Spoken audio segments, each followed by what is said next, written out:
state by state, as you go in and have this fight in a state like New Jersey, it puts every single politician in a spotlight where you're with the democratic process or you're against it. You're with the people or you're with the Koch brothers. You're with us or you're against us. It is an educational moment for voters in every single state to take up this debate. So two things about that. Once you engage the fight, okay, and we're all in this and they're fighting, we're fighting, etc., and whose side of the American people going to be on? Yeah. The side that wants to buy all the politicians, or the side that says, no, we should all have the same right to vote and no one person should be above the other. Of course the people are on our side. All we have to do is engage. The minute we're in the ring, we've already won. Here, let me show you one other guy here, because this is the chairman of that committee, Whelan, okay?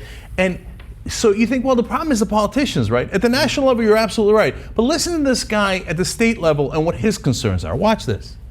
Just a closing comment, Mr. Chair. I just want, especially young people in here, there isn't one of us here, Republican or Democrat, or in this body of legislators, Assembly, Senate, who won't tell you the worst part of the job is raising money.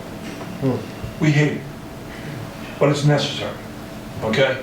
So to have this discussion, as we're having today, moving forward to a full debate downstairs, as to how we go about doing that, it is a great service to the Commonwealth, to the common weal that we all want to represent, whether it's New Jersey or across the country.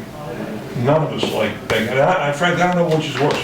Calling your friends, people that you've known and worked with, and or what we call the cold calls, where you're calling strangers. I don't know which is worse, but there isn't one of us that enjoys that part. So please understand that there's a frustration with us too. See, that right there is one of the reasons we're going to win, right?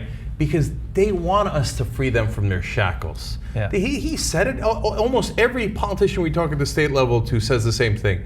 Oh, I hate begging for money. I got to go, and then what they don't tell you is, what you know, they have to make promises, right? Yeah. And he's like, it says right there perfectly. I don't know what's worse, begging my friends for money or begging strangers for money. This is the state that we've got our elected representatives in. Let's free them. Yeah. Let's free ourselves. You get money out of politics, and they don't have to beg anybody. They can actually serve you as your representative. But one of the reasons, so we have to be very clear when we say they, we mean people like that guy who sounds very much like a human as he's saying that, because he's still relatively early in his career and he hasn't had all of the humanity systematically stripped off of his bones.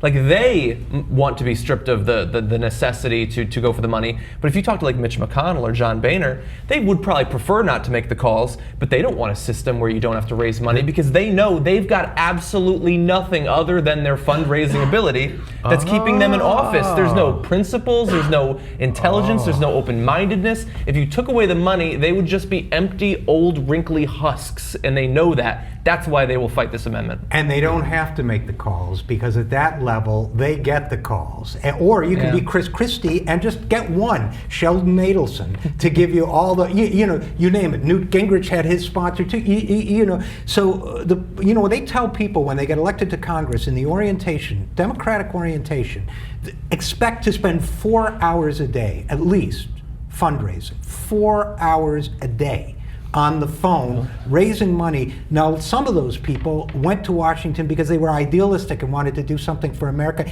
Instead, they have to call rich people all day and beg for money, which is not only degrading, but if you talk to only rich people all day, pretty soon your worldview is the worldview of rich people and not of the ordinary people who are struggling to survive in this country.